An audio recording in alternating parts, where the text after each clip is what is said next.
and welcome to this special edition of Newscene Living with Pink. I'm your host, Nate Holmes. Tonight, a team of Newscene reporters will have the latest information on what you need to know about breast cancer awareness.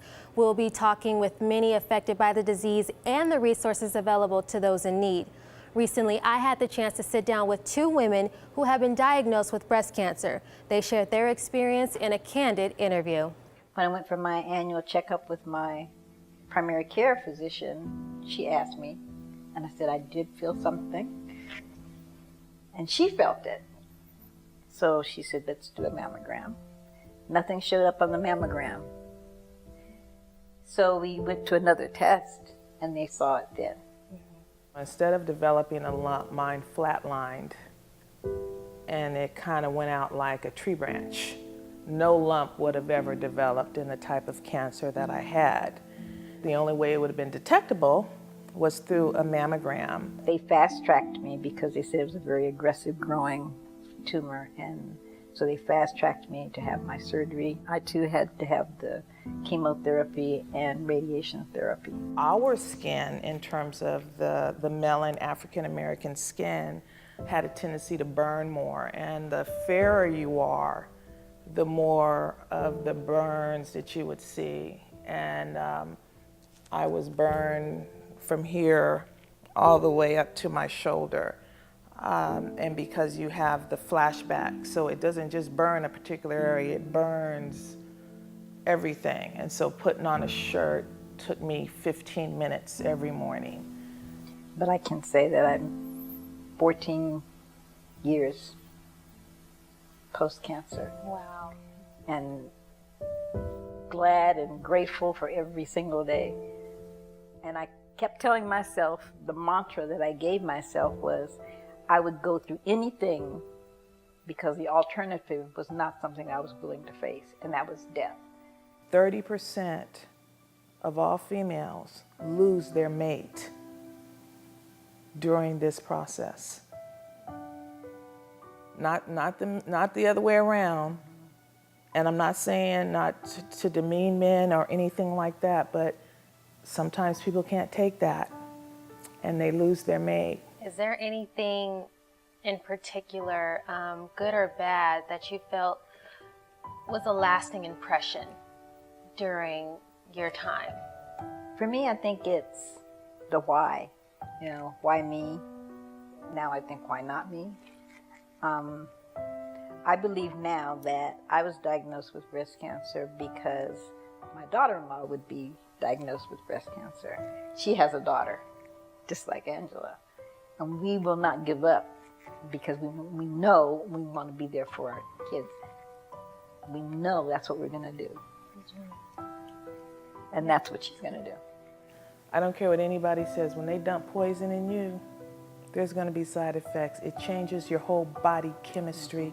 It changes who you are, so that early prevention is the cure. Absolutely.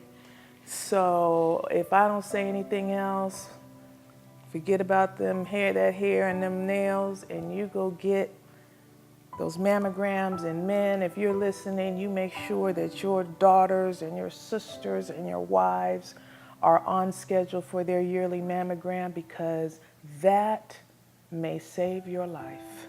One piece of advice you can give to one woman. Put yourself first. Put yourself first. If you don't, you won't be there for anyone.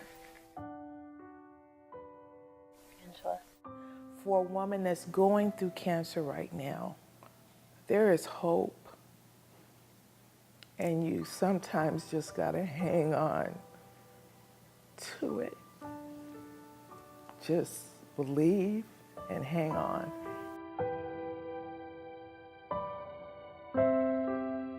And may you be blessed. The survivors are sisters. That's right.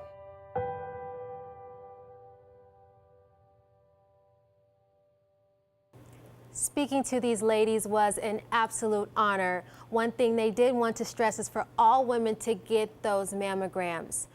Now, breast cancer does not only affect the people who have been diagnosed with the disease, it hits home for the family as well. Earlier, you met Angela Jackson, but there is someone that remembers what she went through as vividly as she does, her 10-year-old daughter, Kayla. At the time when they had called me in there and told me what happened, I wasn't really sure what it was. But then after when they explained it to me, I kind of started crying because I thought, it was my fault.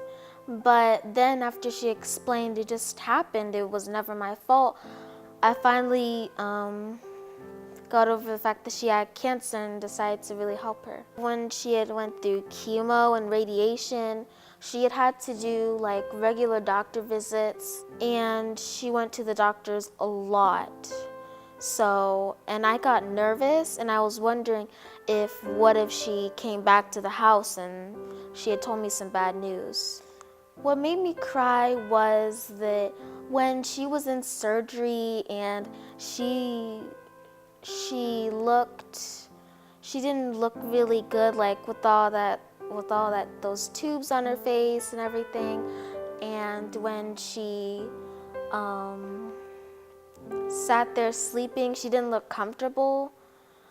That's what made me nervous also. I didn't cry too much. I tried to keep strong because I knew that if I started crying, maybe she would cry.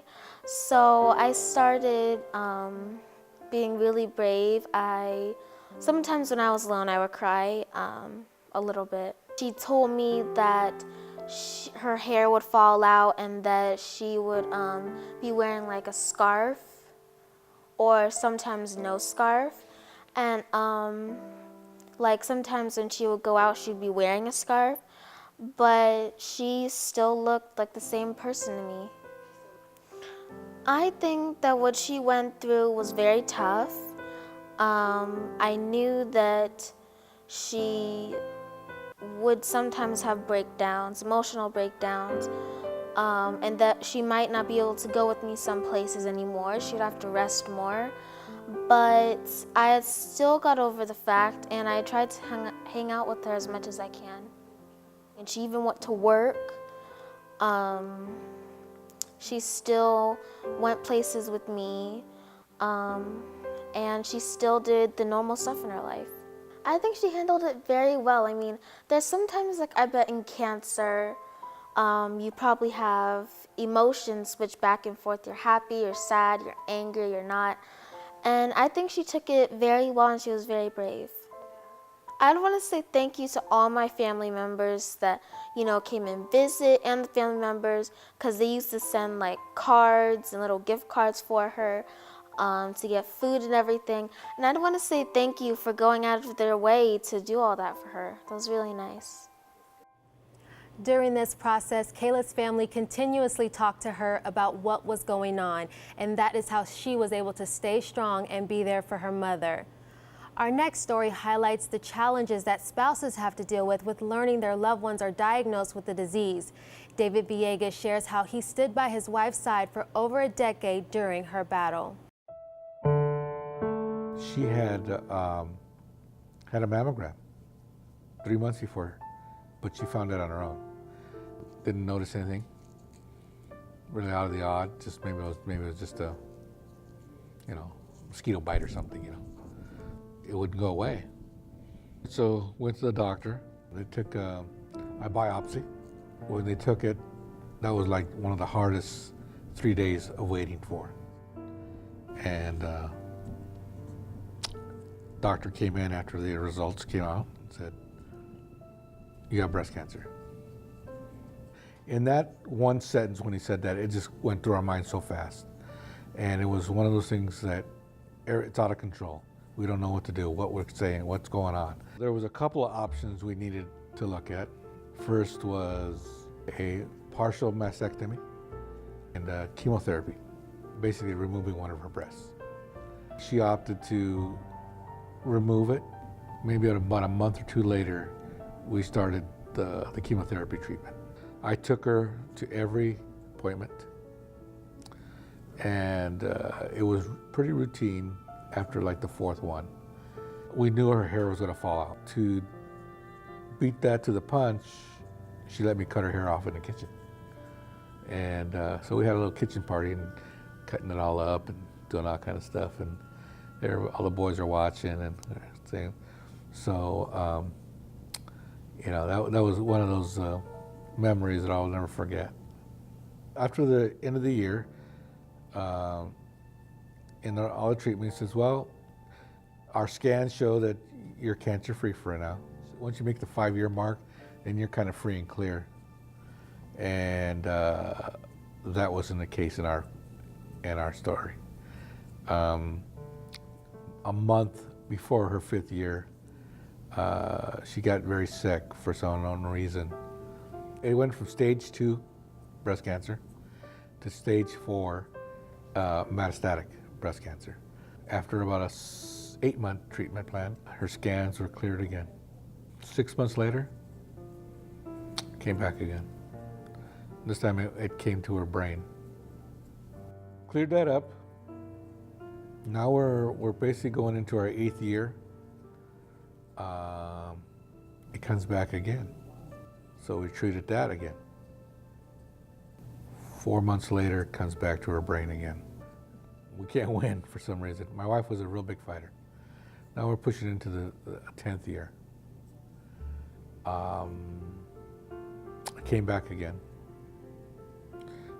Back pretty strong to her liver. The team of doctors came in, examined her, and said, well, we have your prognosis for you. You want to hear it? I go, yeah. Said, well, it's a matter of hours versus days. And right about there, that's when it hit us. It's one of those things where you're never prepared. You tend to have your life flash before you in a split second. This last October, it would have been 3 years that we lost her. Breast cancer to a loved one is not the person who's affected, it's affected the whole family. Maria Villegas died at the age of 56 after battling breast cancer for 11 years. 1 in 8 women will develop breast cancer in their lifetime. But what about breast cancer in men? Women are 90% more likely to get breast cancer than men, but men are not immune to the disease. Joshua Lipton met with 2 male breast cancer survivors to hear their story. Male breast cancer is extremely rare. Only 2,360 cases will be diagnosed this year, and 20% will die from the disease. I met with ex-Charger Tony Savage to learn more about the disease and his reaction to the diagnosis. A shock, and that didn't happen until the doctor was looking at the mammogram, the mammography. That's what they call the photo of it. When she saw that, and then she wanted to do an ultrasound because she didn't like the way that the mammography looked, so she wanted to do the ultrasound, and she didn't like that. And then at that point, I knew something was not right. Factors contributing to the disease include family history, obesity, and inherited gene mutations. And although it's very rare, the death rate is higher among men, mainly due to lack of knowledge and awareness.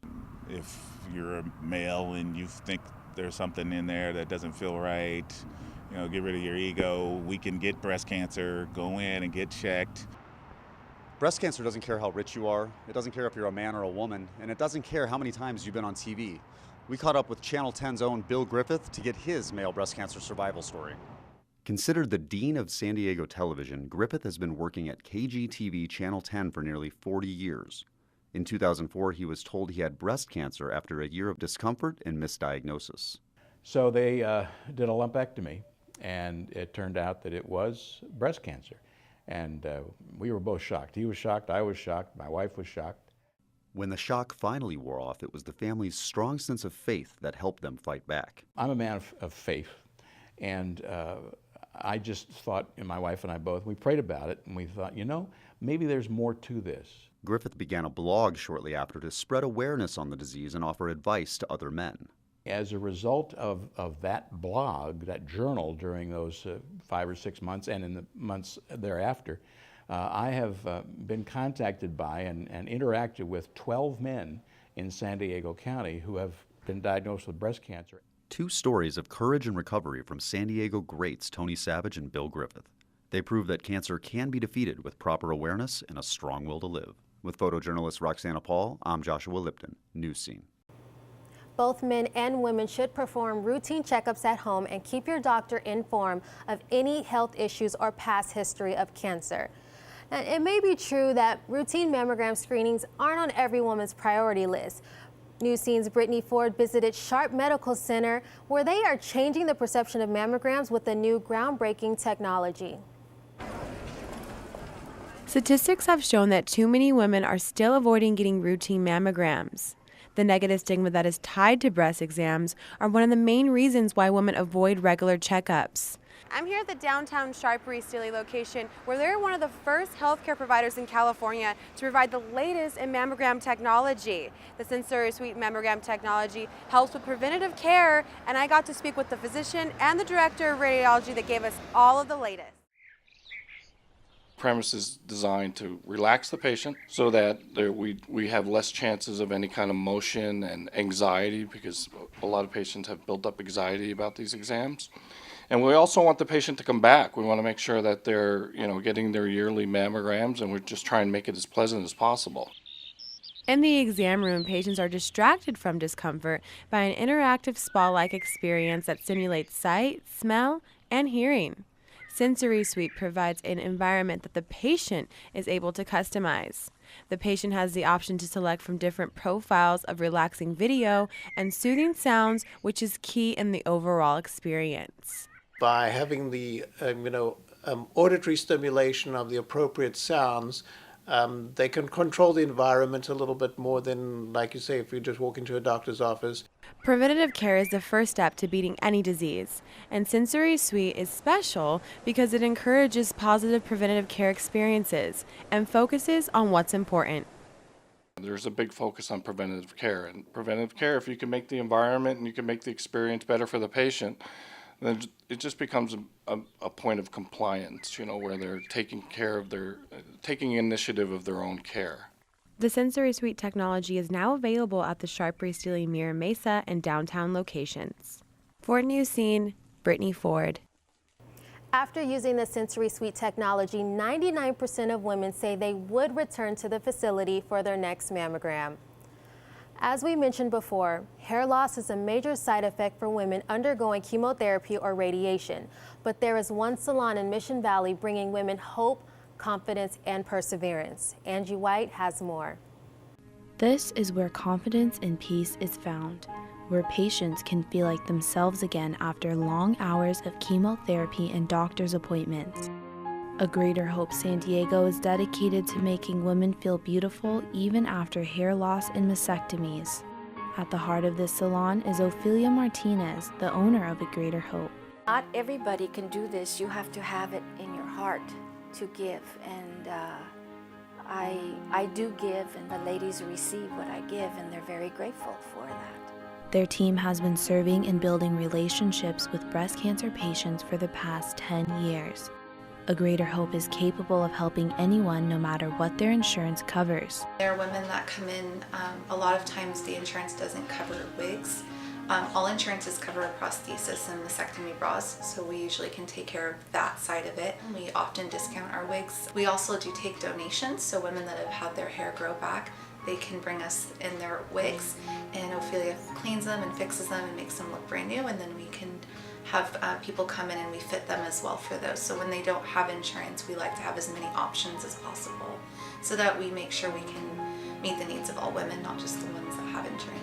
Ophelia meets with at least one client a day and works with them to build their confidence up with wigs, makeup, prosthetics, and a friend to talk to. The ladies that come here, I have created a bond with them because they've been coming here for so many years. The ladies send me so many beautiful cards that I end up crying because it's like, wow, I do all this for these ladies. Ophelia and her staff are dedicated to not only providing services to their clients, but to giving them a greater hope. A Greater Hope is located at 2423 Camino del Rio South, Suite 115, and is always accepting new clients. There are many resources available for people who are battling breast cancer, from transportation to beauty tips. Roxana Pa has more. Breast cancer is a constant fight. Those who suffer of this disease often struggle to find the motivation that pushes them to continue the battle. Kelly Halsey was diagnosed with stage 4 breast cancer. She discovered a lump on her breast while sleeping. hearing that you're diagnosed with cancer is like the worst thing to hear. And I was a full-time student and working at the time, so I'd had to take a medical withdrawal from school and quit working because I had to go under, radiation and chemotherapy right away and have surgeries. Cancer Angels of San Diego works to help patients like Kelly pay for the basic necessities. Cancer Angels of San Diego, they've helped with anything from rent to gas cards to groceries, really anything that you need help with your utilities. They are the only organization in San Diego that help cancer patients throughout their whole entire treatments. Another organization that helps patients is the American Cancer Society. Their road trip program works with volunteers that takes patients to chemotherapy or radiation appointments. Look Good, Feel Better is a cosmetic program where patients are told how to use wigs and put on makeup. The women who attend the session receive a free makeup kit. They really notice the women, the self-esteem and how they feel about themselves. They become more empowered because of all the tools that they have to bring back their appearance because of the side effects. The American Cancer Society also offers a one-on-one support program called the Reach to Recovery. Patients diagnosed with breast cancer are matched with the survivor so they can have someone to talk to during treatments. It's important for patients to know they are not alone and many organizations are there to help during the process. With photojournalist Elizabeth Bonder, I'm Roxana Paul, Newscene. If you would like to donate or volunteer to any of these organizations, just visit cancer.org and Cancer Angels of San Diego. Not only does San Diego have many resources, there are also many organizations that work to raise awareness for breast cancer all year long. Heidi Alaga has more on the biggest organization of them all and the events they hold right here in San Diego. Susan G. Komen is the world's largest organization of breast cancer survivors and activists fighting to save lives and find a cure. The San Diego affiliate of Susan G. Komen was founded in 1995. It has since given over $9 million in grants to local organizations that make contributions to support cancer patients. We provide services all year round, not just in October. Those services include everything from education to free mammograms to diagnostic services. Many people are inspired by the local events held by Susan G. Komen, including the people who work for the organization. Everyone told me how amazing it was and the camaraderie and the emotion, but it's nothing until you experience it for yourself. To see a whole community come together, there isn't anything else like it. Komen San Diego has a number of partners, including the San Diego Chargers, who offer free mammograms during Breast Cancer Awareness Month. But their biggest event is the Race for the Cure 5K run with over 15,000 participants. 1 in 8 women will develop breast cancer in their lifetime. That means if it hasn't already affected us, someone in our family or ourselves will develop breast cancer. So it is a cause that everyone has to embrace and believe in because it's going to affect them in some way. Being out here today is amazing, having been through the journey and seeing all the survivors.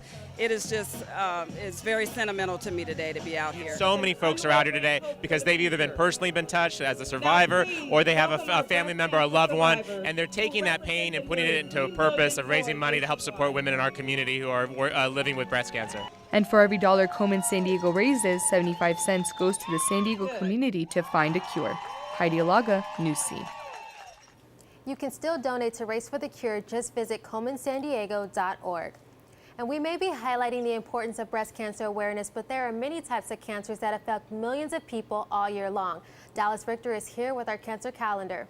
Well, thanks, Tay. And as you just said, the fight against cancer is a year-long battle. And there are campaigns every month to raise awareness for different types of cancers.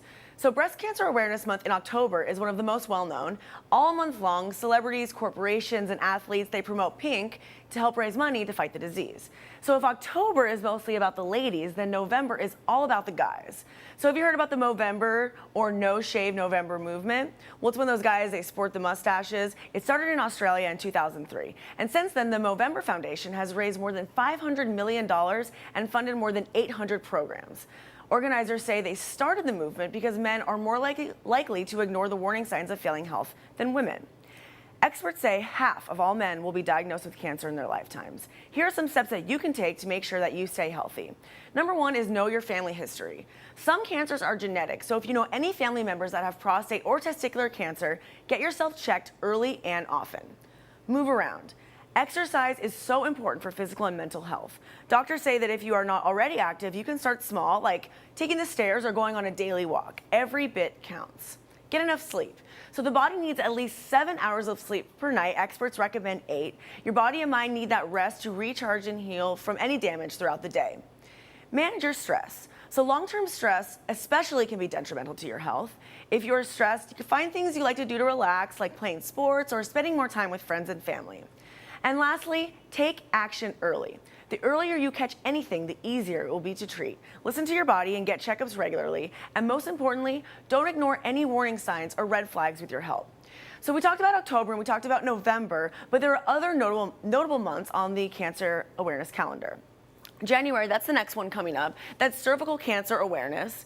June, that kind of blankets all the survivors for National Cancer Survivor Month. And September is Childhood Cancer Awareness Month, and that blankets all of the childhood cancers.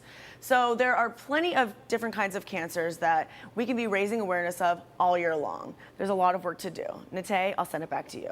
Thank you, Dallas.